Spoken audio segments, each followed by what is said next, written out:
America is an imperialist nation and a constant threat to world peace. A threat to the survival of the planet. The Reverend Jeremiah Wright, erstwhile pastor to Barack Obama, hardly rants alone in his ferocious denunciations of American imperialism, arrogance, corruption, and cruelty. Though videotape of the Rabid Rev's greatest hits simultaneously shocked and fascinated the public in the heat of the 2008 presidential campaign, his volcanic eruptions, including the ever-popular "God Damn America" sermonette, actually reflected the views of leading academics, activists, literary figures, and celebrities in treating USA as a three-letter acronym for absolute evil. On the first Sunday after September 11, 2001, Pastor Wright famously told his enthusiastically cheering congregation that guilty America deserved the devastating attacks we had received. "We took this country by terror away from the Sioux, the Apache, the Arawak, the Comanche, the Arapaho, the Navajo. Terrorism! We took Africans from their country to build our way of ease and kept them enslaved and living in fear. Terrorism! We bombed Grenada and killed innocent civilians, babies, non-military personnel. We bombed the black civilian community of Panama with stealth bombers and killed unarmed teenagers and toddlers, pregnant mothers, and hard-working fathers. We bombed Gaddafi's home and killed his child. Blessed are they who bash your children's head against a rock. We bombed Iraq. We killed unarmed civilians trying to make a living. We bombed a plant in Sudan to pay back for the attack on our embassy. Killed hundreds of hard-working people, mothers and fathers, who left home to go that day, not knowing they would never get back home. We bombed Hiroshima, we bombed Nagasaki, and we nuked far more than the thousands in New York and the Pentagon, and we never batted an eye. Kids playing in the playground, mothers picking up children after school, civilians, not soldiers, people just trying to make it day by day. We have supported state terrorism against the Palestinians and black South Africans, and now we are indignant because the stuff we have done overseas has now been brought back into our own front yards. Apologists for Dr. Wright attempt to explain, if not excuse, his diatribes with reference to black rage, the righteous wrath inspired by 400 years of slavery and racism. But similar sentiments emerge from other angry commentators with altogether dissimilar backgrounds. The multi-millionaire Hollywood filmmaker Michael Moore, for instance, regularly decries the horrible impact of America's global role and gleefully awaits the destruction of the American empire. In his Little Scene 1998 release, The Big One, about the book tour for his bestseller Downsize This, the portly provocateur and the world's most successful documentarian delivers the rousing punchline, "One evil empire down, one more to go." This same effort to equate today's United States with the old Soviet Union characterizes the work of Chalmers Johnson, Professor Emeritus of Political Science at the University of California, San Diego. Summarizing themes in his sunny 2007 feel-good book, Nemesis, The Last Days of the American Republic, Johnson declared, "When Ronald Reagan coined the phrase evil empire, he was referring to the Soviet Union. And I basically agreed with him that the USSR needed to be contained and checkmated. But today, it is the US that is widely perceived as an evil empire, and world forces are gathering to stop us." Many domestic radicals, including tenured professors, proudly volunteer to join that international anti-American effort. Viewing the United States as a threat to world peace and a menace to the security and prosperity of other nations, they reject traditional notions of patriotism. Robert Jensen has taught journalism at the University of Texas since 1992, and on a half-dozen electrifying occasions, he argued with me and my listeners as a guest on my radio show. In his 2004 book, Citizens of the Empire, The Struggle to Claim Our Humanity, he boldly asserted, "It is time to scrap patriotism. More specifically, it is crucial to scrap patriotism in today's empire, the United States, where patriotism is not only a bad idea, but literally a threat to the survival of the planet. On a similarly sour note, in January 2006, Los Angeles Times columnist Joel Stein proudly announced, "I don't support the troops. When you volunteer for the U.S. military, you're willingly signing up to be a fighting tool of American imperialism. We shouldn't be celebrating people for doing something we don't think was a good idea."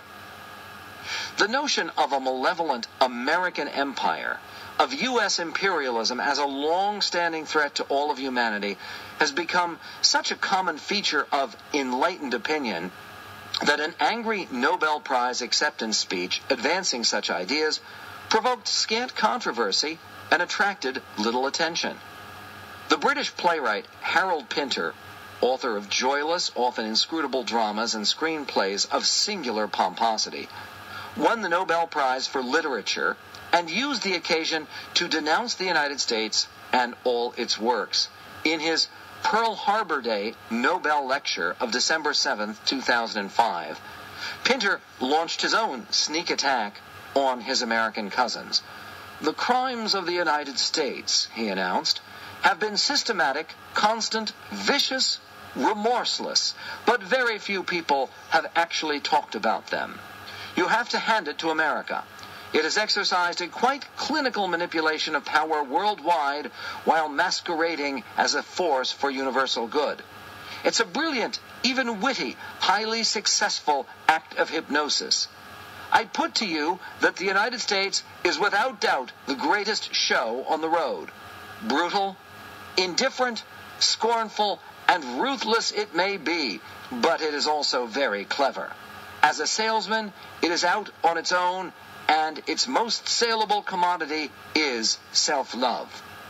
He went on to scold the United States for its 8,000 active and operational nuclear warheads. Who, I wonder, are they aiming at? Osama bin Laden? You? Me? Joe Dokes? China? Paris? Who knows? What we do know is that this infantile insanity, the possession and theoretical use of nuclear weapons, is at the heart of the present American political philosophy. We must remind ourselves that the United States is on a permanent military footing and shows no sign of relaxing it. While outspoken leftists such as Pastor Wright and playwright Pinter accuse the United States of a long history of exploitative, arrogant militarism going back to the early treatment of Native Americans and the very origins of the nation, a strain of anti-imperialist hysteria on the right suggests that our arrogant role in world affairs represents a recent alien aberration imposed on a previously honorable republic by some vile conspiracy of globalists or neocons. These impassioned critics of the current war on terror conjure up images of an idyllic, noble, non-interventionist past, with Americans prospering peacefully and resisting entanglement in the old world's corrupt and needless conflicts, and our judicious leaders displaying the good sense to avoid meddling in the business of other nations. Only recently, they argue, has the Republic involved itself in pointless, dangerous, and undeclared wars that sacrifice the true national interest for the sake of privileged but secretive economic elites. Why are we determined to follow a foreign policy of empire building and preemption, which is unbecoming of a constitutional republic? Asked Congressman Ron Paul, Republican Texas, whose 2008 presidential campaign made him something of a cult leader among angry activists who felt deeply disaffected from the aggressive internationalism of their government. In a February 2007 statement on Iraq policy that amounted to Dr. Paul's very own Valentine to the Bush administration, and received wide internet circulation under the heading, "The Neoconservative Empire," the indignant Texan complained, "Those on the right should recall that the traditional conservative position of non-intervention was their position for most of the 20th century. Special interests and the demented philosophy of conquest have driven most wars throughout history.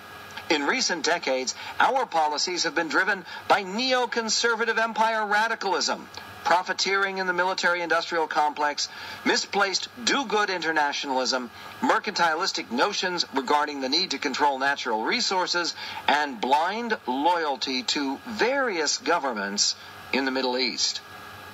Both views of American imperialism badly misstate our history, distort our present policies, and require correction. No, the involvement in far-flung, often unpopular conflicts doesn't represent a recent innovation or the result of some conspiratorial takeover of U.S. foreign policy. Military involvement in remote corners of the globe characterized every stage of our emergence as a world power. And the purpose of these numerous conflicts and interventions bore little connection to colonialism or conquest or empire building in the classical sense, and more often displayed surprisingly and surpassingly unselfish intentions.